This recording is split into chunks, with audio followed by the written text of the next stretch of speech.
Hi friends, welcome back to Stylist Soul Tribe Conversations. This week's episode is a slightly different episode. It is a replay from a podcast episode that I did with my friend Tawny. She has been on the podcast before. She has a podcast called Radiant Resilience, and she asked me to be on her podcast. She shares stories from many people from many different walks of life, just discussing struggles they've been through, some hardships they've dealt with in their life, and I agreed to be on her podcast, and this actually dropped a few months ago, but it was a really vulnerable, really raw and vulnerable recording of me sharing things that I have never shared before publicly and very rarely even privately. It's a really personal deep dive episode. So if you are here for some business advice, if you are here for social media or marketing or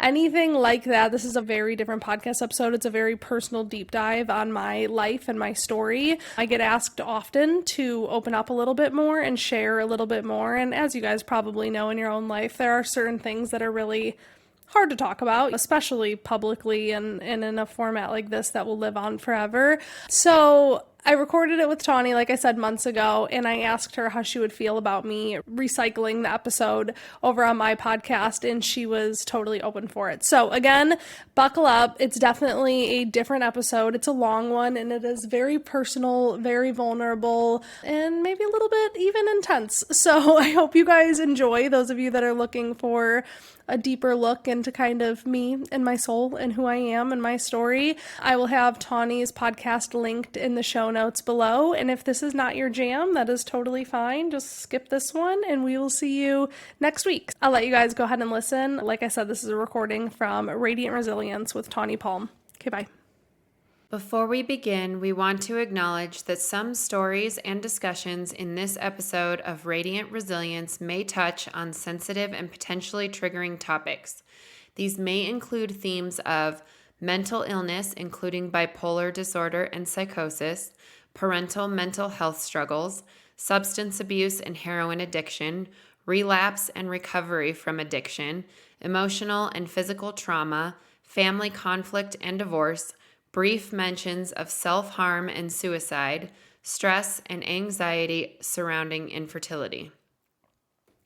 Our goal is to share real-life stories and experiences in a respectful and empathetic manner, offering insights into the complexities of the human spirit and the journey towards resilience. However, we understand that some content may be difficult for listeners. We encourage you to prioritize your well-being and discretion when deciding to listen.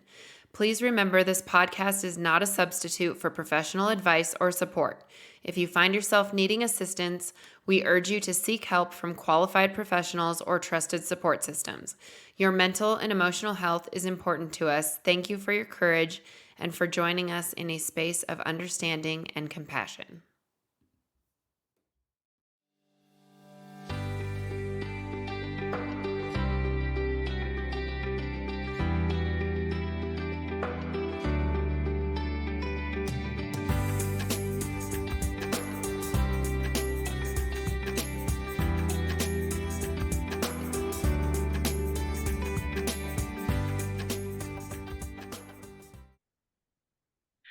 Welcome back to Radiant Resilience. I am here today with a very special person. I think all my people are special, actually. I feel like I've said that for every interview, but Well, you probably want to have them on if they weren't. it's true. It's true. I have today with me Lisa Huff, who is actually my business coach for my hair business. Lisa Huff is the founder of Stylist Soul Tribe, has a passion for helping hairstylists create their dream lives and businesses. With over a decade of experience in the industry, she built a thriving business of her own behind the chair. In 2018, inspired by her own yearning for sisterhood and connections she experienced in the industry, Lisa created Stylist Soul Tribe to provide hairstylists with the support and resources they need to succeed. Her mission is to bring hairstylists together and help them achieve their personal and professional goals. Lisa finds true joy in seeing stylists like you come together, celebrate each other's visions, and support one another on their journeys to success. that bio was written a long time ago. I haven't heard that read aloud in a very long time. But Oh, yeah, I would really? say that sums it up. Yeah. All right. So me and Lisa met, gosh, I don't know, a few years I ago have no now. concept of time these days. It feels like a lifetime. It feels like just a little bit ago. I don't know. Yeah. So we met a few years ago. I think I reached out to you to just do some one-on-one coaching. And then I joined Stylist Soul Tribe and have been in it for about 2, 3 years, maybe now, Yeah. and getting to know her a little bit better. But yeah, but we don't want to do all business stuff here. So No.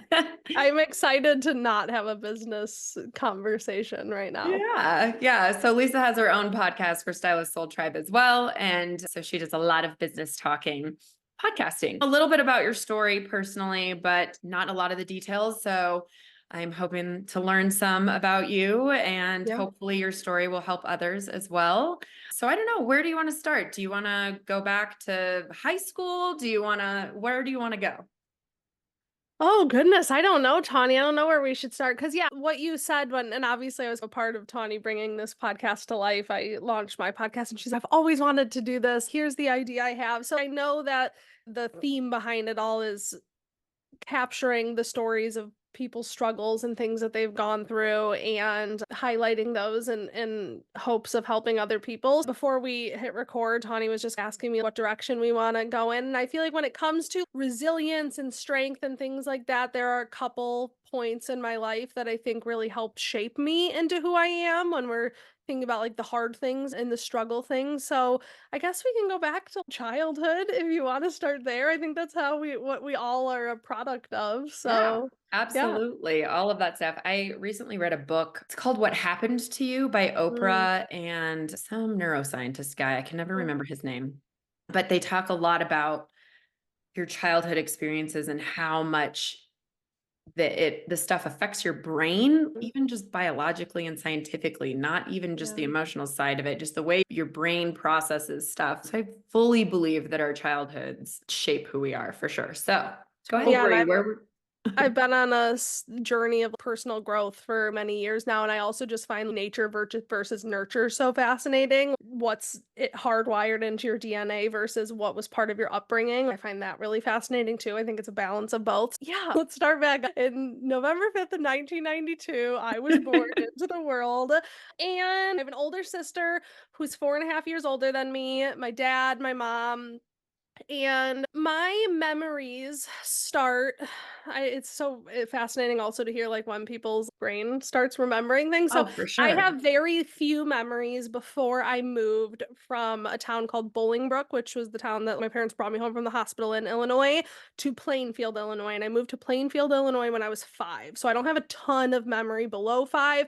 I remember some of my close friends around there, things like that. But then when I moved to my house in Plainfield, I got a group of girlfriends that I'm still very good friends with now, and I think that helps solidify the memories. Like you remember the first time you met someone, things like that. Yeah. And so I remember meeting those girls when I first moved to Plainfield. Kylie was the first person I met. I'm actually about to be with all of them on Thursday. We Yay. all fly to California together for a little trip. So I'm so excited for that. So yeah, my memory starts around 5, and my parents were 30 when they both had me. Tawny asked what I was comfortable sharing with, and I'm like, I try to be really mindful and really thoughtful of my digital footprint, but obviously a lot of that's what I was saying to her. She's, so what do you feel about sharing stuff about your mom? What do you feel about sharing stuff about Ryan? And I just recognize that I'm a person that puts my life on social media, and my mom doesn't choose to do that. My husband doesn't choose to do that. So Yeah. I want to be very mindful of like how their stories played a role into mine, but I feel very comfortable sharing my experience and my perspective because I can own that Awesome. and that can be mine. From my memory and from my recollection as a 5-year old kid, what do I know? I vividly remember my mom's mental health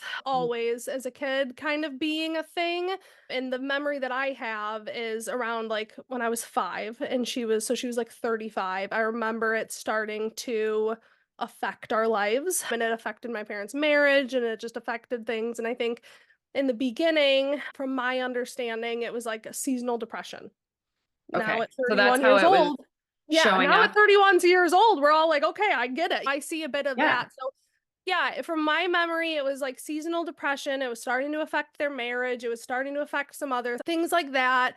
And then it would progress and get more intense as I got older. And she is now fully diagnosed bipolar. It's treatment for it. She's medicated for it. I'm very proud of her for the work that she's done, but it very much still affects.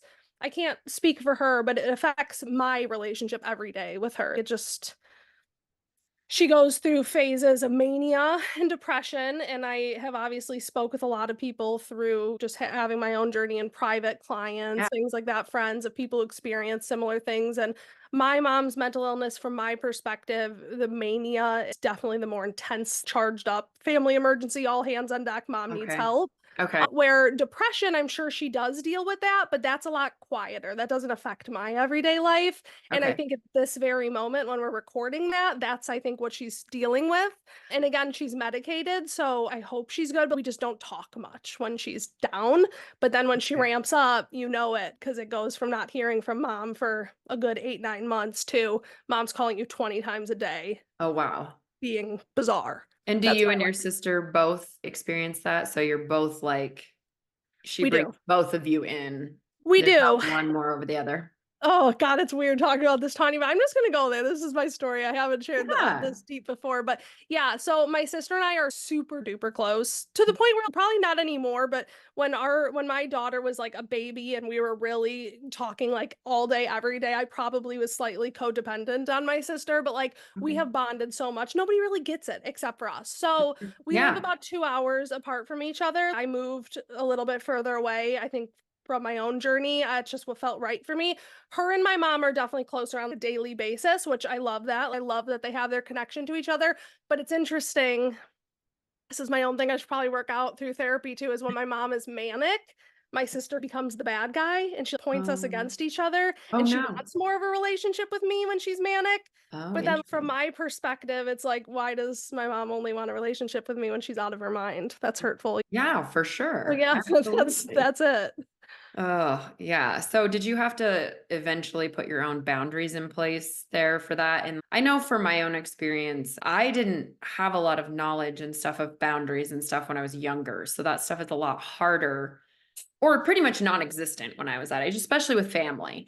And then Yeah. as I've gotten older, I've learned what a boundary is and how good they can be and Yeah. have put some of my own in place. So did you feel like you had to do that? And then what was the time frame on that you feel like you had to do that? Yeah, I think from a young age, and me and my sister have psychoanalyzed this as well. Yeah. I was 5 when my mom's mental illness started showing itself, and then it continued to get worse and worse. So my sister, again, being 4.5 years older than me, has a lot more good memories with my mom. She had that childhood before things got really hard. Yeah, so I she was, like, close to 10 or Yeah. something like that, Yeah. right? Yeah. So those formative years, I think things were really good. I think my mom and my Okay. dad's marriage was really good. I think that they lived a very healthy life. And I think our age has something to do with it. I was a very angry child from almost as far back as I can think. I remember my predominant emotion being anger. And my parents' divorce started when I was in 4th grade. So that would make me, what, 9? So Mhm. mental illness started really taking an effect around 5. It was a hard few years. They decided to get divorced, but then their divorce was so messy and so awful. It wasn't finalized until I was in 8th grade. Oh, So it was like wow. my whole nearly formative years of my childhood was this knockdown, drag out, court, Oh, custody, fighting. no. It took 4 years for them to finalize and come to an agreement, Wow. which is messy. Yeah. Oh, Yeah, because I think when my parents got divorced, it was like they filed and 3 months later they were divorced. It was yeah. pretty straightforward. Yeah. Yeah, and, like, my dad owned a business, so I think that had a part of it. We had a house, we had a boat, we had the kids, but I think my mom's mental illness just made it really hard because when she is manic, and also at this time, she wasn't diagnosed, she wasn't medicated, she was self-medicating with not hard drugs, but she was smoking Yeah. weed, she was drinking, she was not the healthiest, trying to cope with her own. This is again, my perspective as a Sure. child watching that growing into an adult. So I think I just started putting distance from the youngest age. I vividly remember, and I still have guilt for it, Mm. how mean I was to my mom. I also was not a safe person to be around, but I was screaming, angry, mad, Oh. mean, locked my doors at night, did not want anything to do with anyone. My Mm. dad was a little bit more of my safe place, and now as a mom, I think back and I don't know if that was all right. I don't know what all, but I just connected with him a little bit more. Mhm. Through it, I felt a little safer there. I was also a manipulative kid, though, so I would pit them against each other. Mm. Mom doesn't let me do something, okay, I'll go to dad's until he doesn't let me I do feel it, and then like I'll go to mom's. I feel like most people do that to some Yeah. degree. Yeah, so I was a little bit of a wild child. So when you say boundaries, I started dating my husband Ryan that I'm with now when I was 17. And in high school, I would go a week in my mom's, a week in my dad's, a week in my mom's, a week in my dad's. I lived on my Oh my truck. gosh, All of my yeah. clothes were in my truck. I'd bounce around. I had all my friends. All I was worried about was my social life. And then by 17, I was basically living with Ryan. So I Oh, didn't really wow. have to put boundaries. I put distance between Okay. my family and I from such a young age that now I almost am trying to bring a little bit more closeness because I was Okay. get the fuck away from me for a period Mhm. of time. Yeah. Yeah. Oh, So wow. I didn't really need to put I've learned a lot now and I feel like I can communicate with my Mhm. family, especially if my mom's going through an episode or something with love. I used to scream and react out of trauma. And now I'm just like, hey, you got to do what you need to do. I know you're struggling with this and stuff, but I never really had to, I don't have a memory of, okay, boundaries are getting into place. It was more like a, are we swearing on here? I guess I'm already Yeah. swearing. It was very much a fuck you, I hate you for a very long Yeah. time. And then I grew up and I'm like, no, you're my family.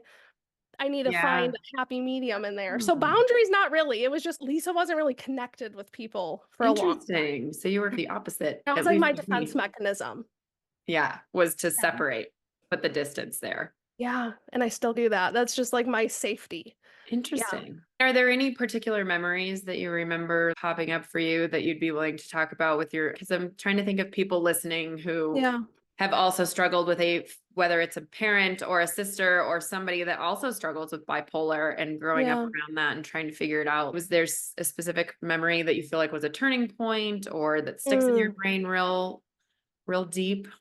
I have, and I have shared this stuff with my mom before when we've had some deeper conversations. Mhm. I just remember feeling afraid of her at a young Mhm. age, especially when she was manic. And even still, I can talk on the phone with my mom if she is switching into a manic episode, and in half a second, I can tell you she switched. Buckle up, the next 4 months are going to be intense because mom's manic. And my mom has also had episodes of mania that have gotten so far that she's ended up in psychosis and had to have been institutionalized. There's been times that she was like hallucinating at the O'Hare airport and got taken away. Real mental illness. And that's why some people just throw around bipolar, and that's fine, but it's very intense what she has. And I know that people in her family had that. And that's been a fear that I've then, as we come to age and we face mortality and things like that, I think about that too. I'm not 35 yet. I have those fears all the time. And that's been like an internal thing. But no, I have memories just as a kid of just being really embarrassed. She acts really bizarre when she's manic, and so I'd have friends sleep over, and she'd wake us up at the ass crack of dawn, just saying weird stuff. And I remember when there was like the royal wedding, whenever Kate and William got Oh married. I yeah, remember it was like a everyone remembers school, that. yeah, it was like a school day morning, and my mom's like Yeah.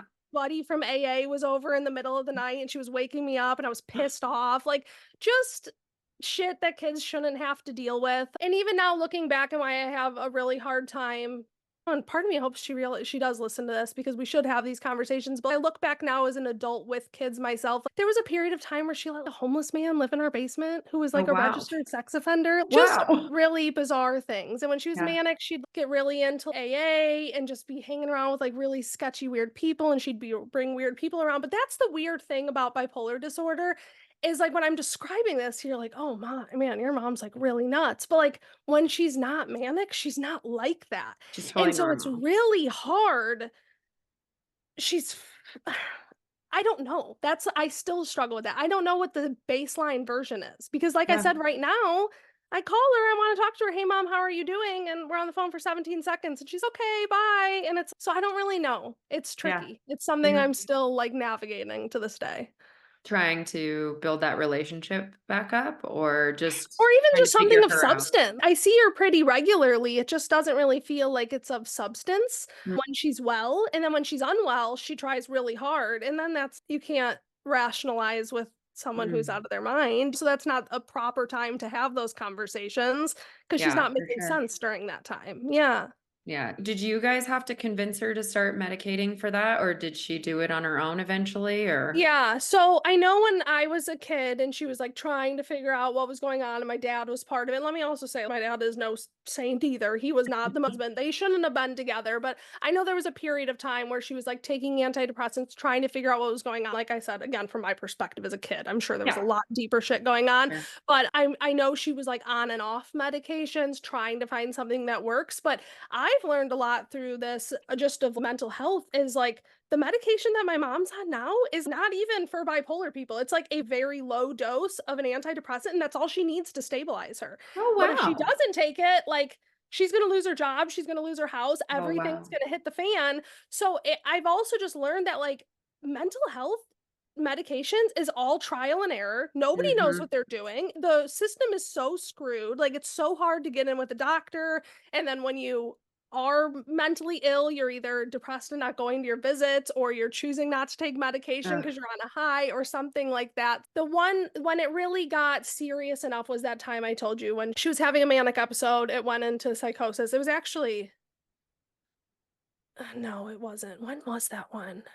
Oh god, no, it was my sister's wedding. Oh, no. But it happens around really high tense thing. Like when she's stressed is when she starts to lose because routine. She stops sleeping as well. She stops taking her meds, things like that. And my sister's wedding was coming up and it was in Florida. And my mom was living in a hotel at the time and didn't have the means to get to Florida, but wanted to be there for my sister's Sure. wedding.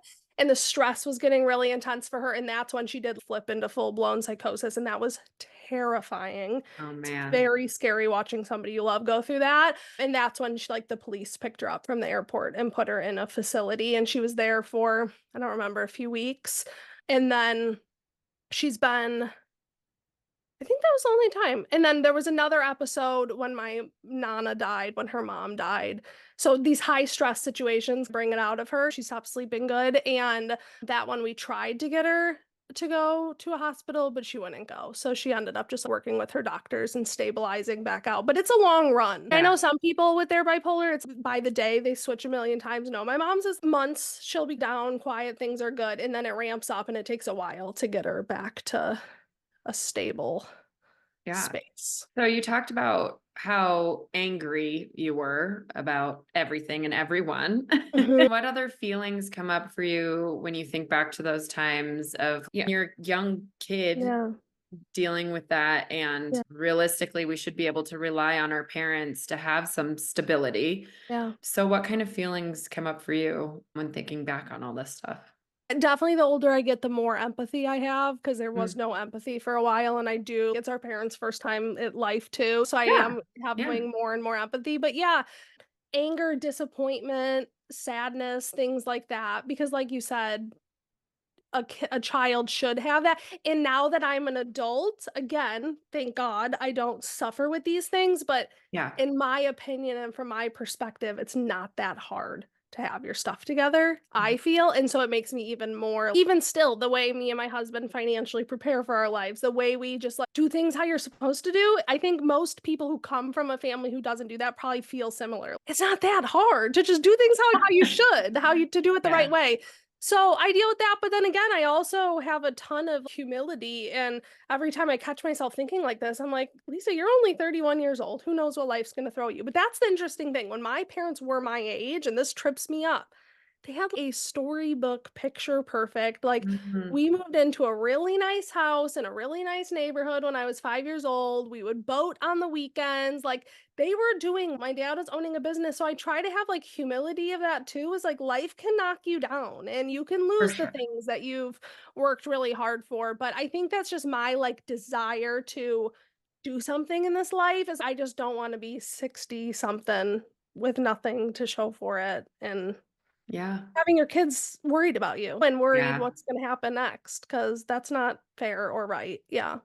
Yeah. Do you have any like grief over maybe the childhood you could have had, or anger towards that at all? Or think Yeah, about I the moments definitely, that, if you come across those TikToks that are like, oh, I couldn't live without my mom, that is always going to be a painful thing for me. I will never know a relationship like that, Mhm. unfortunately. I get glimpses of it, but that makes it almost even more painful that I don't have the stability of that always. So, yeah, but I also don't know it. So, it's hard to grieve something you don't know. I think my sister probably maybe has more of that because she does have more better memories. Mhm. So, yeah. What about as a mom yourself? I don't know what order I'm going to air all these in, but Yeah. a couple of my interviews are people who have lost parents or parent-like figures. Hmm. And one of the things that they've said is that as as a mom themselves, they wish Hmm. that they could reach out to their moms for Hmm. advice at sometimes, or like, what did you do in this moment? So Yeah. I'm assuming that's not something that's super easy for you to Yeah. do. Yeah. So even though your mom is still here, Yeah. do you have moments like that too? What I'm really mindful of, it's so crazy the eclipse is happening and it's starting to get darker outside. That's so wild. Just, Okay, asking for advice and things like that. yeah, Yeah. as a mom yourself, wishing you could Okay. go to your mom and say, Yeah. So what I did you would do in this? say, yeah, I would say I am more mindful of the way you treat a kid will last forever and it will change how what your relationship is like when you get older, when they get older. So I hope that I am doing the best job that I can, that my kids still like me when I'm an adult and want to have a Yeah. relationship with me and want to be around me. But no, for me personally, my mom sometimes will make comments and try to give that feedback, and that's triggering for me. Maybe that's something I Oh, need to work through, but like in my head, I just want to be like, bitch, what are you talking about? No, they, yeah. So yeah. I don't know. That's a tough one for me. That's still some Yeah. anger and resentment that I hold on to. But Yeah. like when she gives me advice, and one of the biggest like triggers for me, I'll say this, and my sister and I have spent a lot of time talking about this. Every time she's manic, she'll make these comments that say, one day you'll understand, Lisa. One day, like you'll get what this is like. And she used to say that to me as a kid. Like I'd be, this Okay. mean teenager, and she'd say, wait till you have kids, you'll understand one day. The older and older I get, the more and more I'm like, no, I do not understand. And the last time she said that to me when she was manic, I called her on it. I'm like, I'm 31 years old. I am a grown woman. Don't stop Yeah. telling me I'm going to understand the inner workings of your brain. Take ownership that the inner workings of your brain don't make sense in this world. I don't know. Yeah. There's I the mean, anger coming out. Yeah. that's okay. I mean, Yeah.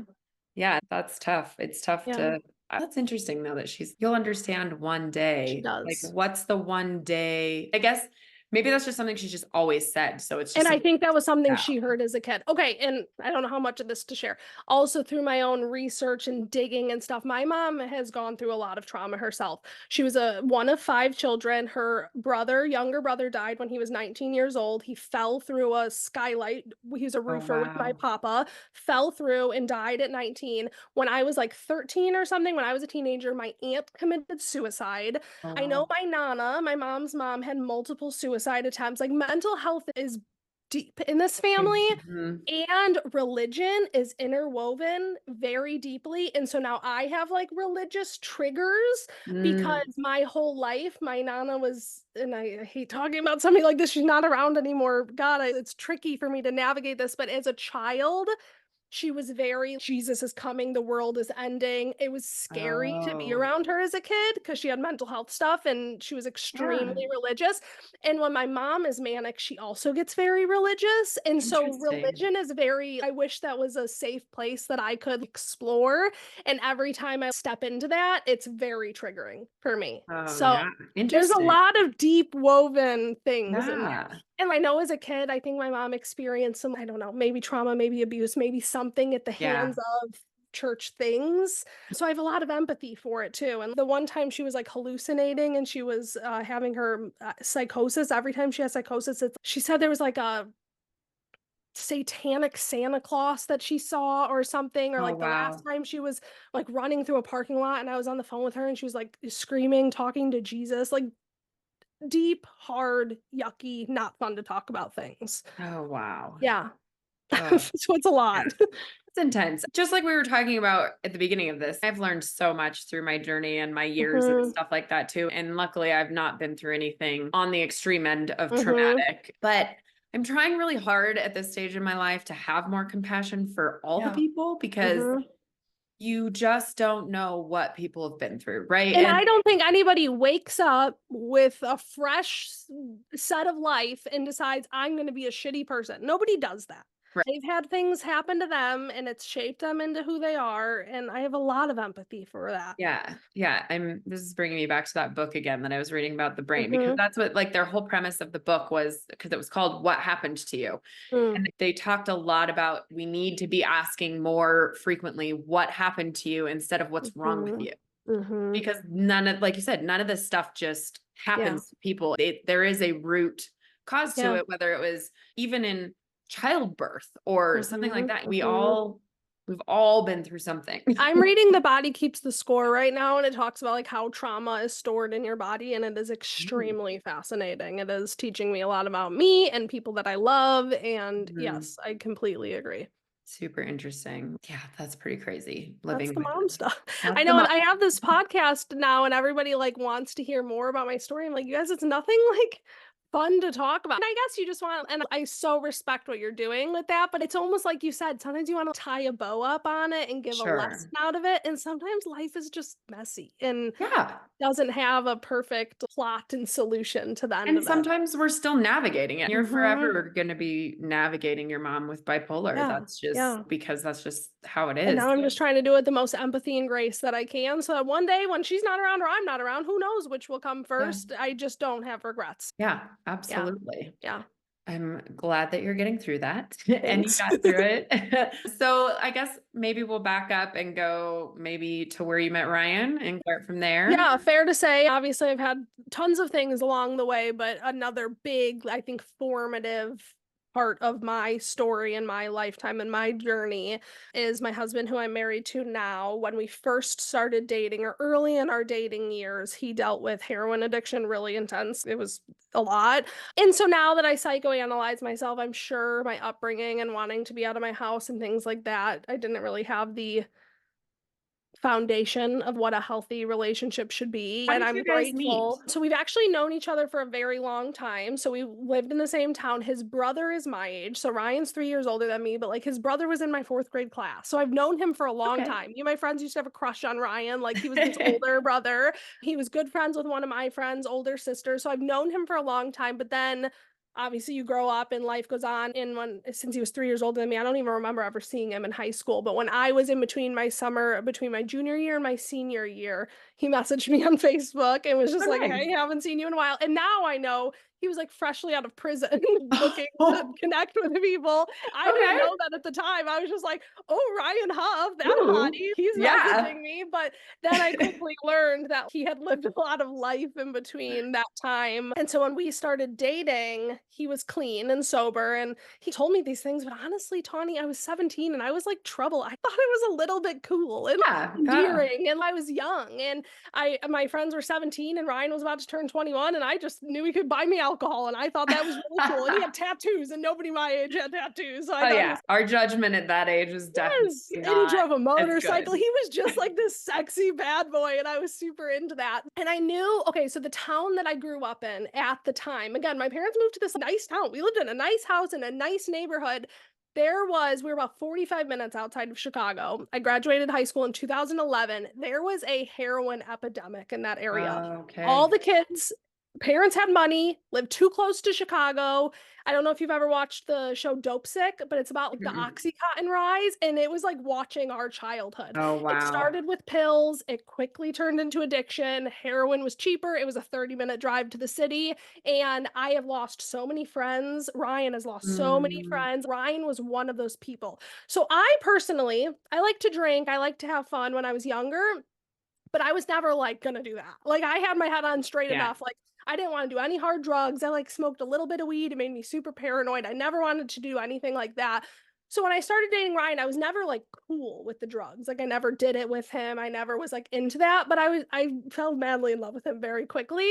And Mhm. then he relapsed and I was young and into him, and I went through that whole I was never cool with it. We fought a lot about it, but he did drugs for a little bit. I'd find them, I'd flush them, we'd fight, we'd get in these screaming fights. It was a dark time. Sometimes I ended up going in the car with him to the hood of Chicago to pick up drugs and putting Oh, myself in wow. situations I never should have put myself in. He would use in front of me, and I don't know How why. I look back now and I'm like, why would you put up with that, Lisa? But how I long mean, into your relationship then did he quick. relapse? It was quick. It was. At the time, it felt like we were soulmates and we were together forever, but we were probably only together for a month or two. Oh, wow, And that then is he really quick. relapsed. It was quick. Yeah. So now I look back, I'm so grateful. I love my husband. He is an incredible man. I love my children. Obviously, everything happened how it Yeah. was supposed to. But I look back and somebody should have, but I say somebody should have said something. People said things. I wasn't listening. Yeah, I was that's huge just, to and I put recognize people too. on distance. Like I was just into him and into that. And I guess maybe my intuition knew. I have no idea. I have Were no you a idea. fixer? Did you date a lot of guys you thought you could fix? I had one serious boyfriend other than Ryan. I haven't Okay. had a ton of boyfriends, and he was a little bit of a loser and didn't. I don't know. I'm sure he's fine now. But yeah, I wasn't like out fixing people. I was young. I was really Yeah. young. So, like I said, in the beginning, it was a thrill. And then I think I was almost addicted to the chaos a little bit and the Oh. emotional charge of just the fights and the drugs and all the things. I think that was I attractive to me at mean, 17. obviously your mom or anybody else, like your Mhm. childhood, nobody was necessarily addicted to heroin, but maybe Yes, that there was environment chaos. mimicked it, so it Mhm. felt normal to you to a point.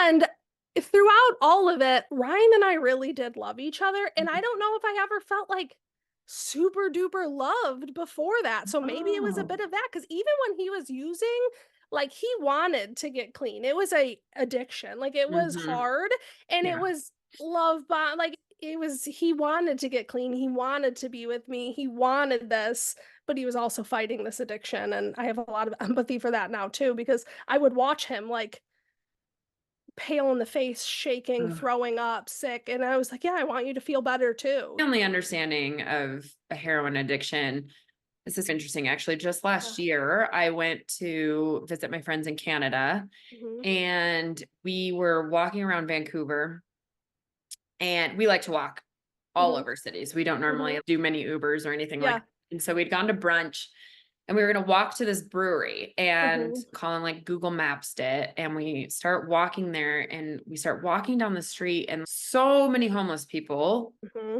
doing drugs right Mm-hmm. there. I think it was a variation of heroin, Yeah. crack, meth, like Yeah. all of it. I'm not versed enough in any of that to even recognize I any. probably could have told you what it was. I like walked by and Colin's, I've never seen anybody actually doing drugs in Mm-hmm. front of everybody. And Mm-hmm. I was like, oh, that happened. Like I missed it the first time. Yeah. Anyway, Yeah. so we ended up on this street, which all my Canadian friends, I'm sure, have heard of. I think it's Hastings Street in Okay. Vancouver, which is literally like Not where you should be 20 walking. blocks of Okay. the homeless people on Yikes. drugs, Yeah. like covering both sides of the street. Mm.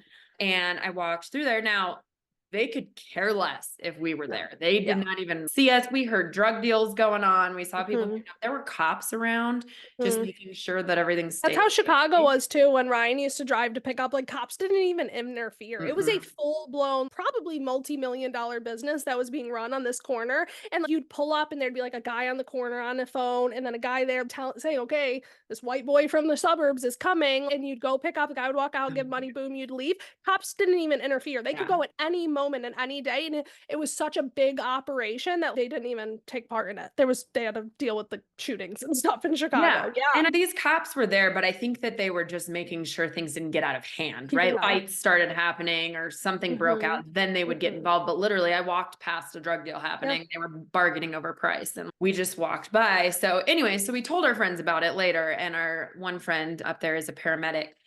And we started talking about it, and they said it started with the opioid epidemic Mhm. and it started with pills.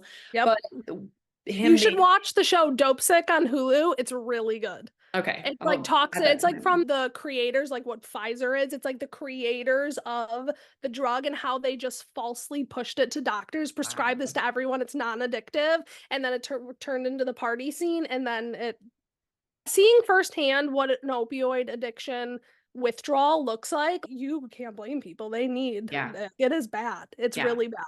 Yeah. Yeah. Our friend was explaining to us Mhm. what happens when people start having, when they come off the high Mhm. and they need it again. And he said it was like, he didn't know firsthand, but he's explaining it as a Yeah. paramedic.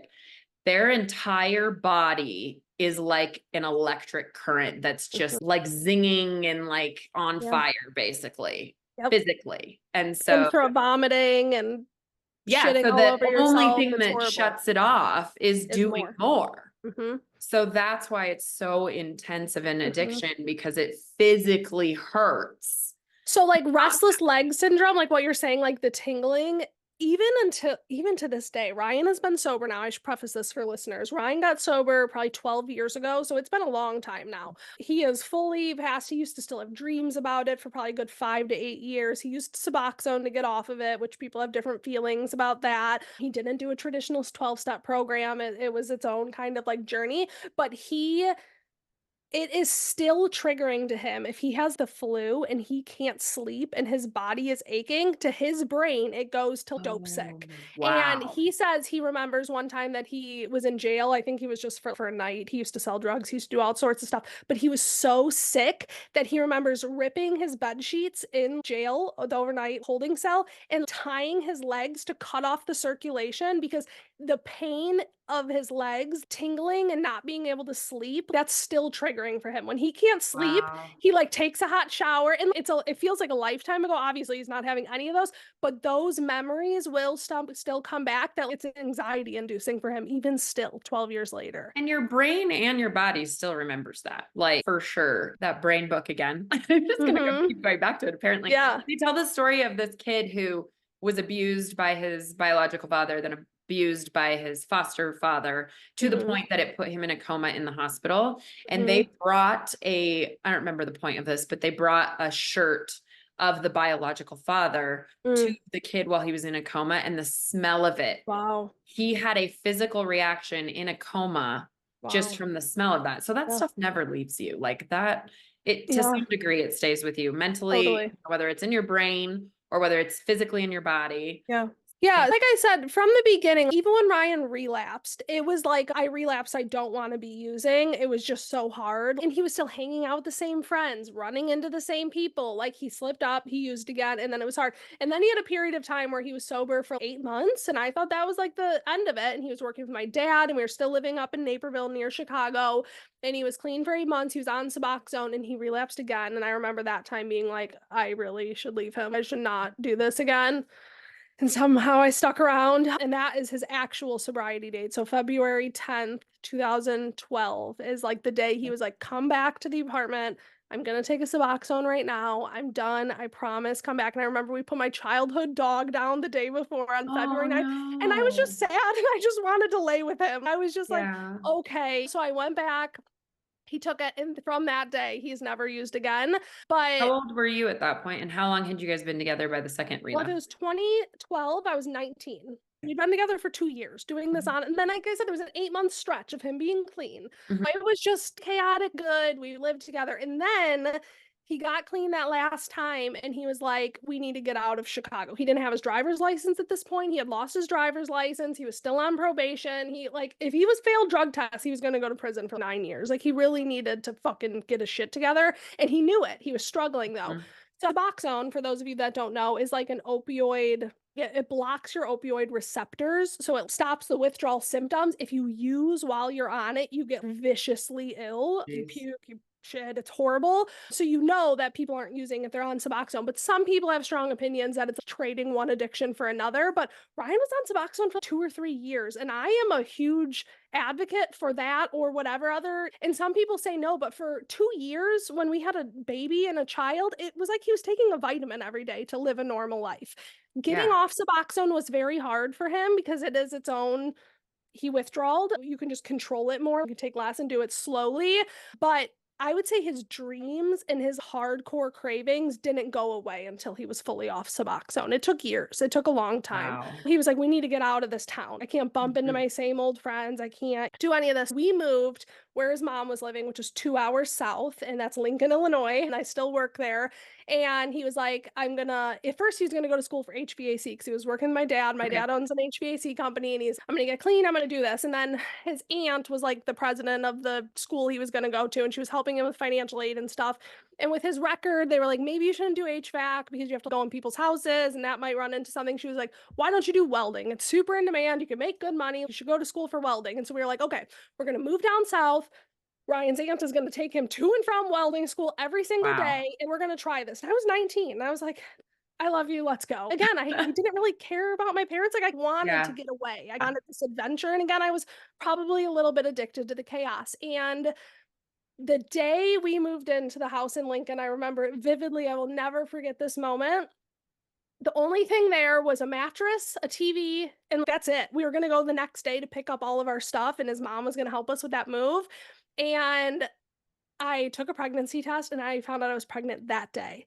And so then Ryan was like 3 months clean at this time, and I was pregnant. And I was on birth control. I've told you this story, Tawny, and I Yeah. know these Yeah. stories are fucking wild. And then we were like, okay, he was already like on his way back to sobriety, being clean, and like creating this better life. And I think Skylar was just like hands down a God thing. I don't know. I don't know Mm. how or why else that could have happened. And then at that point, that must have been like May, yeah. And then it was like, okay, we have a baby coming. You need to go to welding school. You need to stay clean. Then we had a baby. And then he had maybe a year of sobriety under him, a year and a half. And then he got out of welding school, and all of his teachers were like, oh, you can make really good money if you like go down to the coastline and you like work at a shipyard and do all these things. So he was like, okay, let's go. So when Skylar was 2 months old, Ryan and I got in the car. We drove all the way down to Houma, Louisiana. He took a Oh, welding wow. test there, got a job there, and we've just been going nonstop since then. And then obviously getting a track record. But for him, and again, I've said this to him before. Do you ever feel like you should go speak to recovering addicts? Yeah. And he said, my story was, while he wanted to get clean, yes, it really was out of his control. It was just one thing in front of another, perfectly aligning, where he could not, one, have access, even if he had a bad moment, two, here's another reason to keep going, here's another reason, another Yeah. reason, for just years, until all of a sudden he looks back and he's, whoa, look what we've created. This is crazy. And now I have a 11-year-old daughter and an 8-year-old son, and I'm like truly an incredible life. And I've shared this a little bit in Soul Tribe or on my own podcast and stuff. A few years ago, when I really got into some like personal growth stuff, I had some like serious resentment start to bubble up. I was Mhm. just like, maybe looking back at my 17-year-old self, like, you're dumb. You have this beautiful life.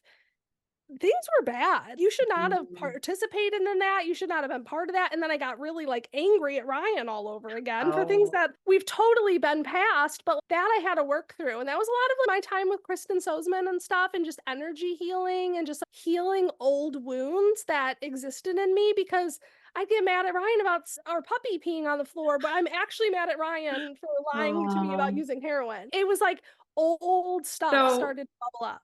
you didn't, I'm assuming that it started bubbling up because you never dealt with it at the time, I guess not. We were necessarily. just moving so Yeah. fast. Yeah. And I guess, how do you deal with it? When someone breaks your Right. trust so bad, or addiction is part of it, you just need to prove yourself. It's not like you Yeah. snap your fingers and, oh, this is healed. Like, Yeah. I was along for the journey. He needed to get a decade of time behind him before we could really open that back up and heal it. Mm, yeah. Yeah, for Yeah. sure. Because you really needed to just focus on him getting sober and We staying were just sober. living life. We had a Yeah. baby, and then we got married, and then we had another baby, and then I started this business, and life just happens. But then I Yeah. found myself in this settled calmness. You have the house, you have the cars, you have the white picket fence, you have the family, and all of a sudden I'd start getting mad. And my Mhm. childhood anger would almost bubble up.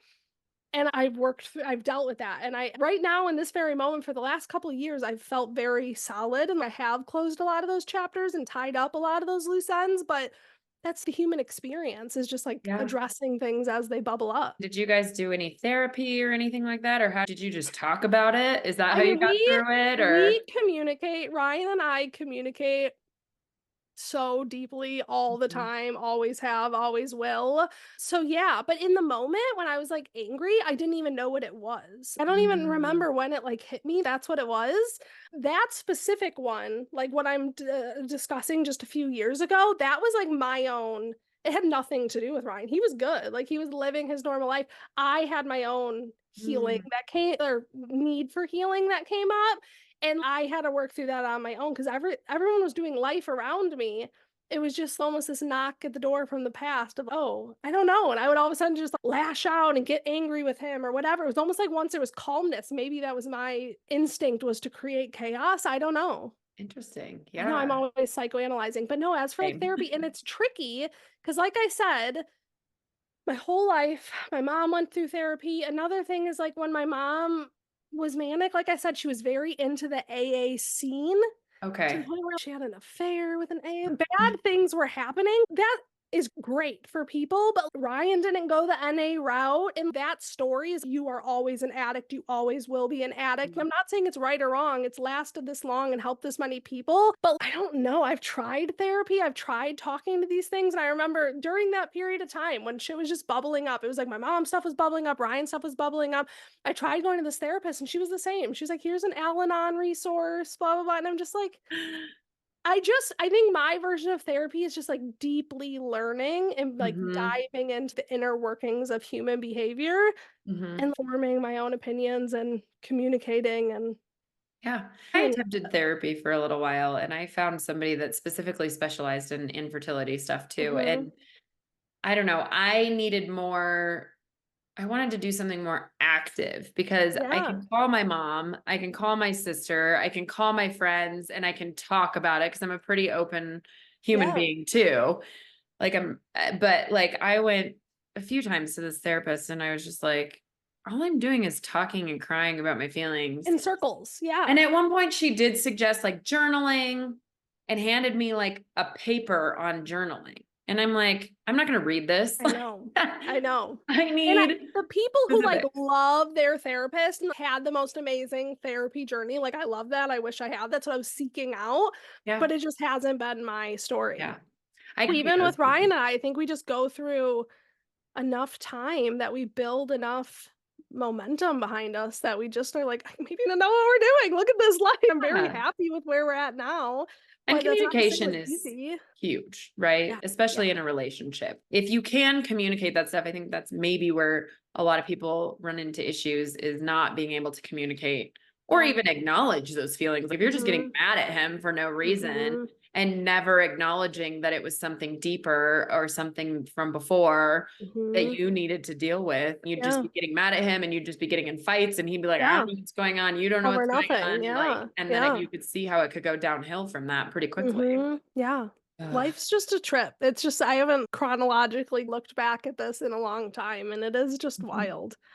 So, a recurring theme that keeps coming up in my interviews Mhm. is if you could go back and either redo it or change it, would you? Because which is obviously a very difficult question Mhm. because of course, like if you looked back, you would rather your mom be not bipolar. For You would sure. rather Ryan had stayed sober from the minute he Mhm. met you or Mhm. whatever. But at the same time, as we're Mhm. looking back on our lives, those are the things that shape us. I'd like your thoughts and opinions on that.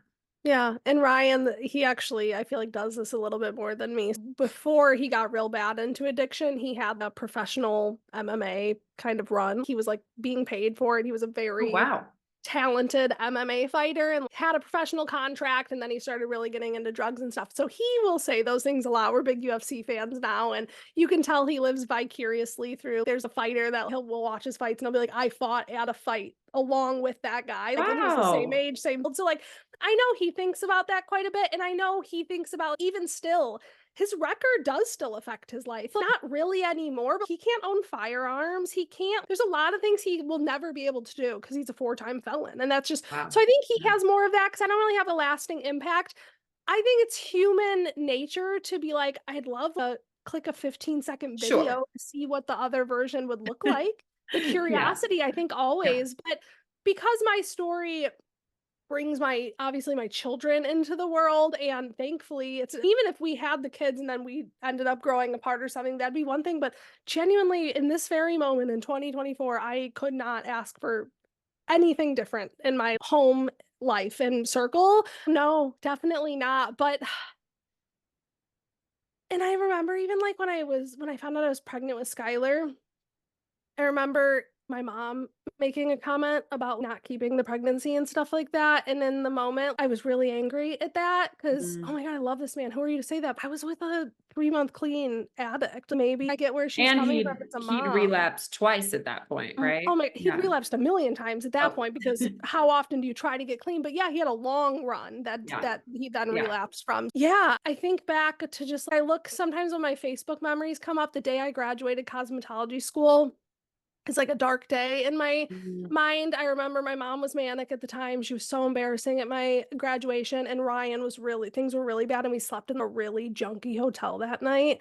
I Mhm. stayed with him. I didn't want to go home. I didn't want to be at my parents' house. And so when those Facebook memories come up, I just remember looking like Oh. tired and skinny and even nobody knew. None of my friends knew. None of my family knew. I think back to that version of Lisa, and I don't know what I would have told her different. Maybe a hug. Yeah. Maybe Yeah. you will look at the world different one day because it was Yeah. just so bleak, I Yeah. think, and sad and unhealthy. But other than that, no, I'm really grateful for who I am. And now I think that I have this business and this job because I just really fucking love people and find humans Mm. so fascinating. Same. And Same. yeah, I'm I'm glad the that I have the experiences. I'm the person that looks at everybody in the airport and I want to know, are they going on a Yes. business trip? Are they going to Yes. visit family? Are There's they like a word for that. What like, is that word? I've seen that quote oh, I before don't where you're know. like the realization that all the passing humans around you have a deep, complex story. Mhm.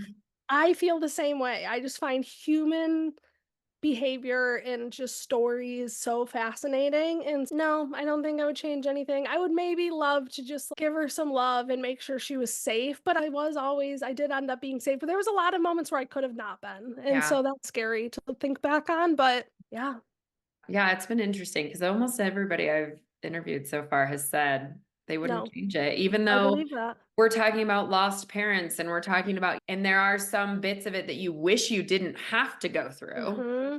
but that's different because Yeah. it did make you who you were today. And yeah, when did you decide to go more on your path of self-discovery? And was there a turning point for you Yeah. where you were like, okay, I need to work on some stuff? Or Yeah. Like I said, I had my daughter December of 2012. Mhm. Tawny, I'm really sorry if this is also like hard, triggering and hard for you because I'm going to speak very passionately about becoming a mother. So I That's just want to okay. preface with that. When Thank you I for that. had Skylar, I my whole entire brain chemistry changed. I don't know. It was the moment that I had her. Pregnancy leading up to it, it was happening, but I just remember holding her and just being like, my whole entire life up until that point, I just thought everything was bad. The world was Mm. bad. People suck. Everyone's horrible. The future's I like mean, understandable. just a bad outlook on everything. Yeah. I was a little bit of a brat though, because my life was not that bad. If my friends or family listen back, I did have lot of great things in my life as well, but I was hardwired into negativity. In the moment I had Skylar, it was just like the fog just lifted, and it was like, this is the most beautiful, incredible. This is what life is about. This is it. I see now why humans recreate and why life goes on and why there's a greater possibilities for the next generation. And just from that moment, and I was just turned 20. A Yeah. month after I turned 20, I had her. And from that point, I was a much more positive person. She gave me so much life. It was wild to think back on. It was also like while my frontal cortex was developing, so who knows how I would have turned out had it Yeah. not been for her, but I remember that vividly. And then when I had Benny around that time too, I is when I started following Brit and started just getting into hearing other people talk about the law of attraction and things like that. And then that put a whole nother spin on it. Now everything's not bad and negative, but now you can almost make things even better. And then once I got a taste of that, oh, I'm in control of making things better and then seeing results right away. I was hooked. And now that's my whole life. I just am obsessed with doing that. I could never imagine you being a negative human being. Everyone says that, Tawny. I literally used to have to, I got in a fight in high school with this girl. I pushed her into the bathroom sink and I used to have to go to anger management in the middle of my school. And that's Oh, why sometimes I even I'm over it now, but when I first started posting and being public, I used to be like, people from high school are probably like, what is this bitch talking about? That is not Lisa Smid in Plainfield that I knew because I was just a bitch. I was a little bit of Mm, a bully. I was not nice. I was not kind. I was not good in a lot of ways. I'm oh, sure people who loved me would probably tell me there was good things, but looking back, I have a lot of like guilt and mm. regret, and I'm just like, what was my problem? But I don't know. I don't know. Skylar helped, and just working on myself has helped, and now I feel the quite literally the opposite of that. I think I hopefully only impact people in a positive way now, Yeah. and yeah, that's my goal at this point.